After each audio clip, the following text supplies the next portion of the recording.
അള്ളാഹു ഒരാളെ ഇഷ്ടപ്പെട്ടാൽ കൊടുക്കുന്ന ഒരു സാധനമാണ് അള്ളാഹുവിന്റെ ഹബീബിനോടുള്ള മഹബത്ത് സല്ലല്ലാഹു അലൈഹി വസല്ലം.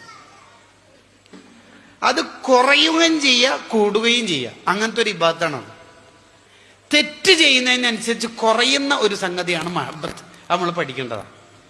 തെറ്റ് ചെയ്യുന്നതിനനുസരിച്ച് മഹബത്ത് കുറയും എന്ന് മഹാന്മാരെ എഴുതി വെക്കണം. അപ്പൊ ഹറാമ് കണ്ടുകൊണ്ടിരിക്കുന്ന ഒരാൾക്ക് റസൂലുള്ളാഹി സ്വല്ലല്ലാഹു അലൈഹി വസല്ലം തങ്ങളോടുള്ള മഹബത്ത് കുറയും. അവസാനം അയാൾ ചെയ്ത് ഒരുപാട് ഹറാമ് ചെയ്യുമ്പോൾ അയാളുടെ ഹൃദയത്തിൽ നിന്ന് തന്നെ മഹബത്ത് ഫുള്ളായിട്ട് ഊരിയെടുക്കുമെന്ന് അൽ മജാലിസുൽ വഅദിയ്യ എന്ന കിതാബിൽ കാണാം. അള്ളാഹു കാത്ത് രക്ഷിക്കട്ടെ. പ്രത്യേകിച്ച് പുറത്തറിഞ്ഞാൽ വഷളാവുന്ന തെറ്റ് ഒരാളുടെ രഹസ്യ ജീവിതത്തിൽ ഉണ്ടെങ്കിൽ റസൂലുള്ളാഹിന്റെ ശഫാഅത്ത് ആഖിറ